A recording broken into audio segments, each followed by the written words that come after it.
নবী পাকের রওজা মুবারকের মধ্যে ঘুমায় গেলেন। ঘুমের ঘরে স্বপ্নে দেখেন তার ঘুমের ঘরে আমার নবী হাজির হয়ে গেছে। সুবহানাল্লাহ, জোরে বলবেন। এগুলো তো গভীর কথা, তো রাত্র গভীর না? ডাক দিয়া বলে আমি ঘুমায় গেলাম।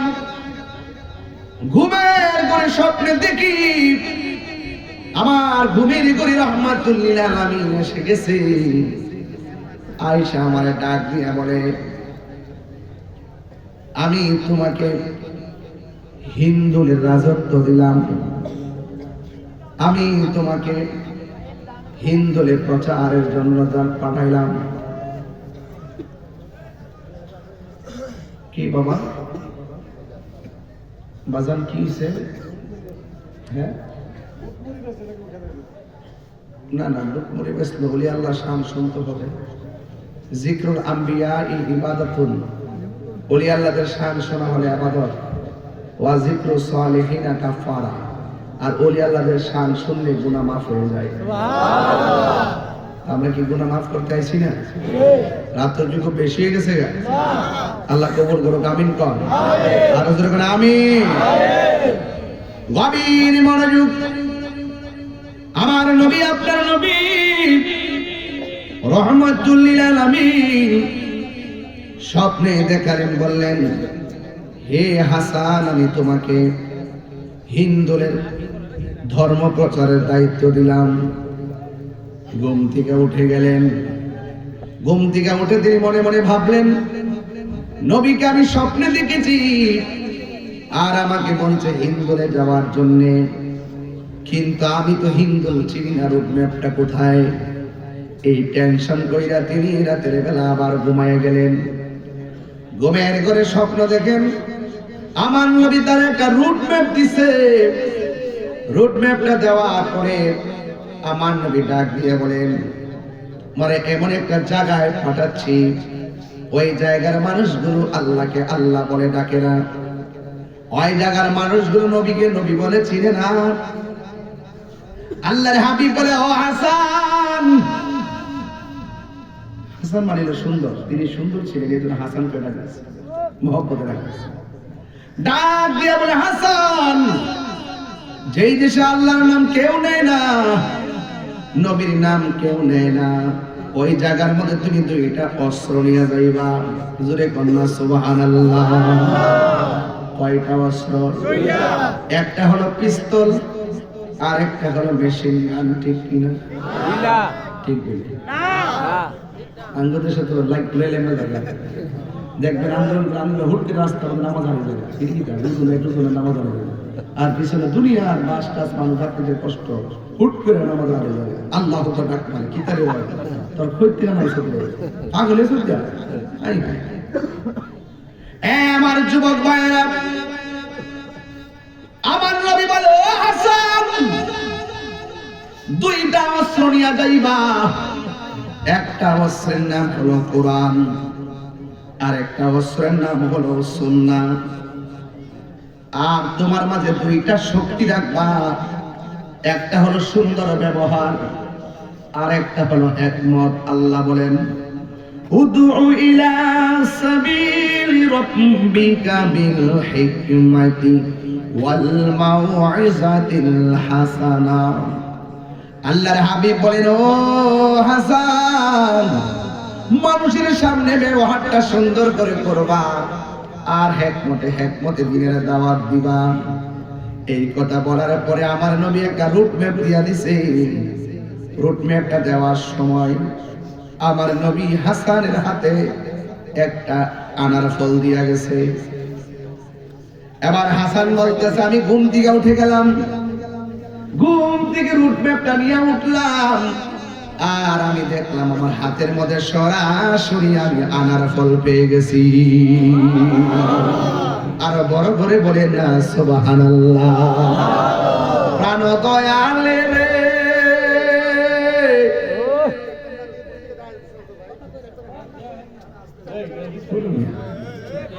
গৃহস্থরা দলে দলে হাঁস মুরগি কতই পালে, সন্ধ্যা হইলে ডাক দিয়া লয় ঘরে।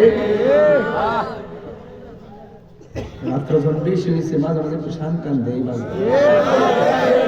আর আমার কি বা শান শেয়ার লাগবো একটু পরে শুনি। আমি আগে ফাউন্ডেশনটা দিতেছি যাতে সাপটা দিতাম পারি। কথা কোন ঠিক না বেটে? প্রাণ দয়াল রে গৃহস্থেরা দলে দলে হাঁস মুরগি কতই পালে। সন্ধ্যা হলে ডাক দিয়া আলোয় ঘরে। যার যত পালিত ছিল সকলে তো ঘরে নিল। আমি একা রইলাম অন্ধকারে। প্রাণ দয়াল রে সন্ধ্যা হইল ডাকি দিলে না মরে। আয়াত তো পড়ে দিতেছে গা। প্রাণ দয়াল রে আর পরীক্ষার সময় নাই। কর জোরে ক্ষমা চাই। শেষ রেখেয়া না নিলাই আমারে। আমার দিন কি এমনি যাবে? লোকে তোমায় কি বলিবে? এই দুঃখ রইল তাহিরির অন্তরে। প্রাণ দয়াল রে সন্ধ্যা হইল ডাকি দিলে না মোরে। অর্থ তো বুঝছেন না বাবা? অর্থ দিলে এটা আমরা তো সে পুষ্কিনি আসেনি, হাঁস আসেনি। সন্ধ্যাবেলা যদি হাঁসটা বাড়িতে না ফিরে মালিক কি তা করে?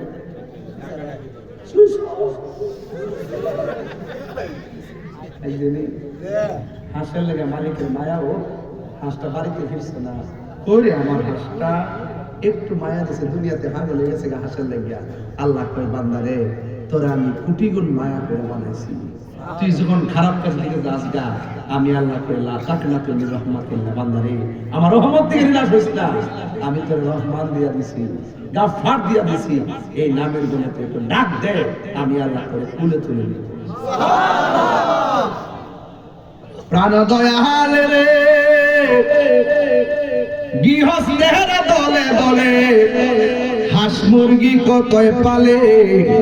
সন্ধ্যা হইল ডাক দিয়া আলোয় ঘর। আর যার যত পালিত ছিল সকলে তো ঘরে নিল। আমি একা রইলাম অন্ধকারে। প্রাণ দয়াল রে সন্ধ্যা হইল ডাকে দিলে না মোরে। সন্ধ্যা হইল ডাক দিলে না মোরে। প্রাণ দয়াল রে সন্ধ্যা হইল ডাকে দিলে না মোরে। একটা জবান বন্ধ রাখবেন না, মহাপতে মায়ার সুরে বলুন সুবহানাল্লাহ।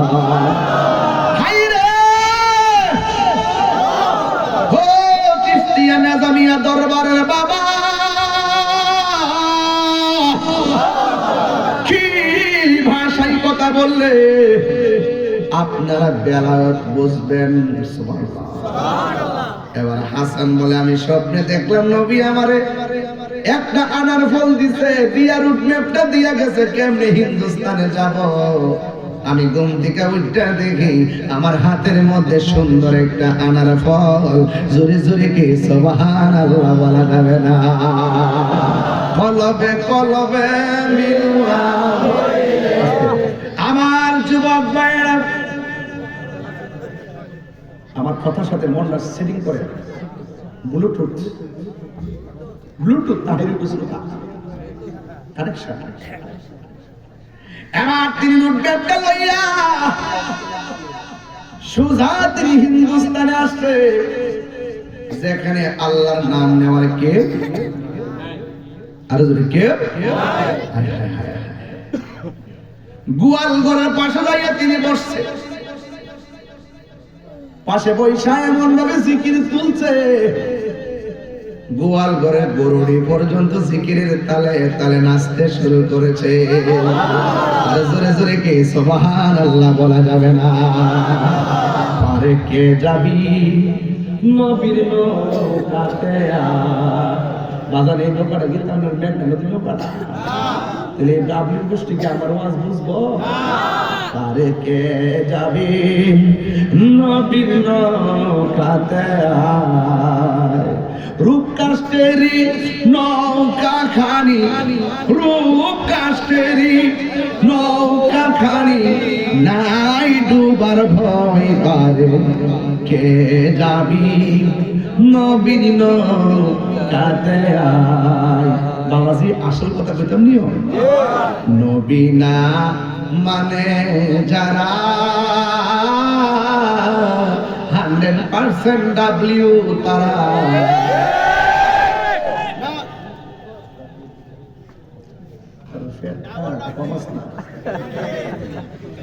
খাওয়ান খাই ফুট লাগাইছি বড় হয়ে এরপরে মোড়া দেখা যায় না, পিছন দিকে বালিশ দিছি সুবা লাগালো ভাই না, মাশাআল্লাহ গোডাউন। আরে ইমাম সাহেব কিন্তু আমার সাথে সাথে মিলছে, আমরা মহব্বত আছে, এটা আমরা বুঝতে পারি। ইমাম সাহেবকে সম্মান করবেন, কারণ ইমাম সাহেব সমাজের নেতা, কথা বলেন ঠিক কিনা? মুয়াজ্জিনকে সম্মান করবেন, আলহামদুলিল্লাহ। একটু আগে জেসিলি মাসি ড্রোন উড়াইছে নাকি? ড্রোনের কথা কয়ে লাভ নাই। এক মাহফিলে ড্রোন উড়াইছে আপনার উলুমুড়িয়াতে, এক বুড়া বেটা লাল বিয়ে হয়েছে বাঙ্গালি। আগের কালে না মনে করছে সংগ্রামে হুইসেল যাই হচ্ছে, আগের মানুষ না রাও মেয়ের বাঙ্গেন নাই, ডাইমি এটা ড্রোনে না। ও আচ্ছা, আমি তো বুঝছি মা আছে এখন নাকি বাপ আছে যার গাড়ি দেখতে তারে। আরে কে যাবি নবীর নৌকাতে আয়, যারা জান্নাতের টিকিট পেয়েছে ডাব্লিউ কথা কোন ঠিক হবে। আমার যুবক ভাইরা হাই রে, আমার নামটা কষ্ট হইতেছে কিনা? আমার এখন যে হুজুর ফাগলামি শুরু করছে, তাই রোজের হাইট জানেন না আপনারা? অক্ষণ নরম অক্ষণ গরম, কখনো হাসে কখনো কাঁদে, আবার কখনো জাগ্রত হয়, কথা বলেন ঠিক কিনা? গোয়াল ঘরের পাশে যাইয়া বৈশা কার জিকির করে? গোয়াল ঘরের রাখাল দেখা ফলাইছে এই লোকটা কেডারে, এমন ভাবে এখানে জিকির শুরু করছে। এবার তার মালিক এসে কয়, তোমার বাড়ি কই? তুমি কার জিকির করো? আমারে আর তোমারে যে বানাইছে আমি তার জিকির করি। ওই বেড়াই কয়, আমরা তো এই আল্লাহর মানি না। নাউজুবিল্লাহ কোন গেলি ডাক দিয়ে এই দেশের মধ্যে এই জিকির চলে না, এখান থেকে বের হয়ে যাও। এবার ওনাকে এখান থেকে বের করে দিল, কিন্তু বের করে দেওয়ার পর বাজান আমার গরুগুলা যে বসে গেছে আর দাঁড়াই না। রাখাল ডাক দিয়ে মালিক, আমার গরু তো দাঁড়াই না। ওইটা মনে ওই মৌলবী কারিশমা যাই কস না কি করছে না করছে। এই জন্য ওলি আল্লাহদের ভিতরে বেলায়েতের পাওয়ার আছে না নাই? আর জোরে কোন আছে না? এখন প্রশ্ন করবেন, হুজুর এই লোকটা কেডা গো যার নবী পাঠাইছে হিন্দুরে? হাদিস শরীফের মধ্যে আছে এমন একটা সময় আগে গাজওয়াতুল হিন্দ শুরু হয়ে যাবে। ওই যুদ্ধের মধ্যে যারা অংশগ্রহণ করে শহীদ হবে এরা জান্নাতে হয়ে যাবে।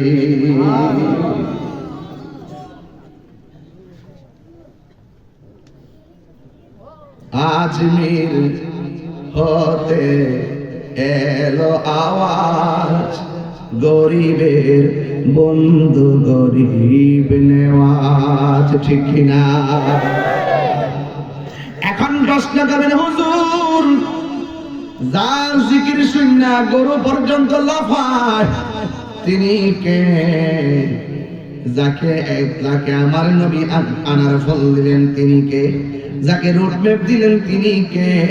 তিনি আর কেউ নয়, তিনি হলো আজমিরি সঞ্জি মঈনুদ্দিন চিশতি রহমাতুল্লাহি আলাইহি। তার মানে বোঝা গেল মঈনুদ্দিন চিশতি রহমাতুল্লাহি আলাইহি ভারতীয় উপমহাদেশে নিজের মন গড়া আসে নাই, আমার নবী বেলায়েতের মানচিত্র হাতে ধরাইয়া এই দেশের মধ্যে পাঠাইছে বলেই এই অঞ্চলটা সব আল্লাহওয়ালা হয়ে গেছে, কথা বলেন ঠিক কিনা? যারা বলি আল্লাহকে মানবে তারা মুমিন, যারা বলি আল্লাহকে মানবে না তারা হলো বেঈমান, কথা বলেন ঠিক কিনা? ওলি আল্লাহদের ব্যাপারে আমার আল্লাহ কোরআনের মধ্যে বলেছেন, আলা ইন্না আউলিয়া আল্লাহি লা খাউফুন আলাইহিম ওয়ালা হুম ইয়াহজানুন। আল্লাহর ওলিদের কোনো ভয় আছে? আল্লাহু আকবার মানে কি লিখা? আমার যুবক ভাইরা, এই দেশের মধ্যে ইসলাম আনছে আল্লাহর ওলিগণ। ওলি আল্লাহদের মাঝে চোখের মধ্যে একটা নূর আছে, নূর। এই নূরের আলোতে ওলি আল্লাহরা যার সিনার দিকে তাকায় সিনাটা আয়না হয়ে যায়। আর ওলি আল্লাহর নজর যার দিকে কঠিন ভাবে পড়ে তার জীবন ধ্বংস হয়ে যায়। এই জন্য ওলি আল্লাহর দরবারে এসে উঁচু গলায় কথা বলা যায় না। ওলি আল্লাহর দরবারে ওলিরা এসে বেশি প্রশ্ন করা যায় না, বেশি কারামত প্রকাশ করার কথা বলা যায় না, নিচু গলায় কথা বলতে হয়। কারণ আল্লাহর ওলিরা হলো আমার আল্লাহর বন্ধু। কথা বলেন ঠিক কিনা? মানুষ যখন মারা যায় 3 দিন পরে নাকটা পচে যায়,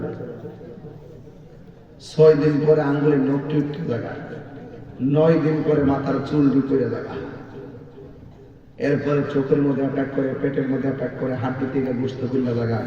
60 বছর পর্যন্ত কবরের মধ্যে হাড্ডি গুলা থাকে। 60 বছর পরে আবার হাড্ডি গুলো মিশা জায়গায়।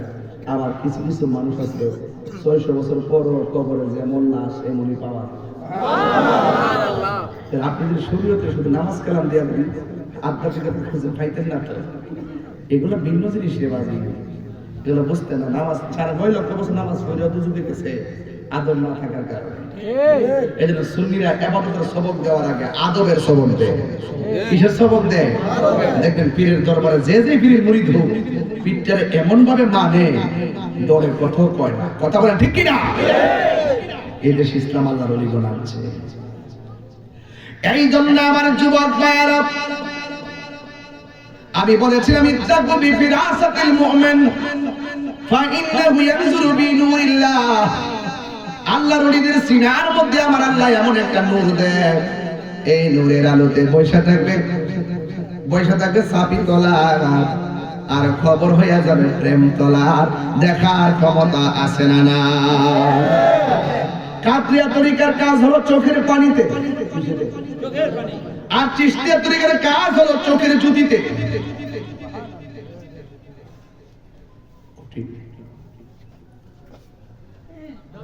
চিশতিয়া তরিকার একজন লোক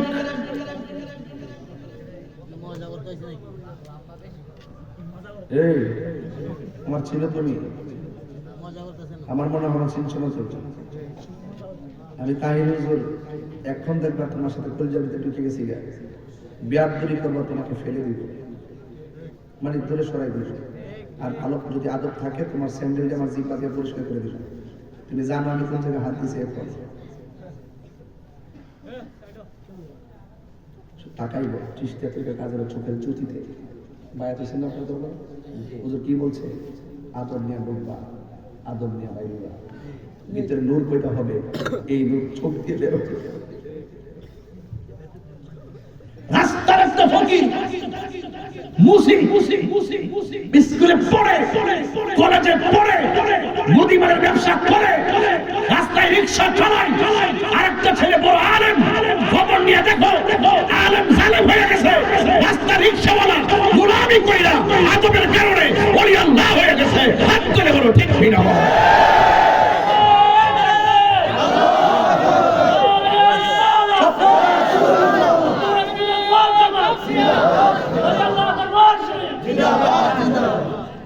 মস্করা করো, বুঝো কিছু?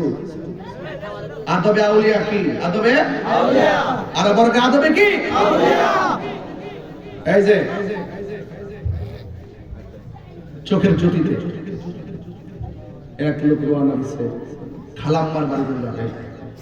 কার বাড়ি? খালাম্মা। জঙ্গল দিয়ে রওনা দিছে, হঠাৎ করে একটা পাখি কাপড়টা নষ্ট করে দিছে। আল্লাহর ওলি শুধুমাত্র এমনি চাইছে, এই যে পাখিটা জইলা নিচে পড়ে গেছে। শিকার করতে গেলে কি লাগে? বন্ধু, তীর, গোলাই লাগে। তাকাইছে পড়ে গেছে। তুমি এই শক্তি কি শক্তি?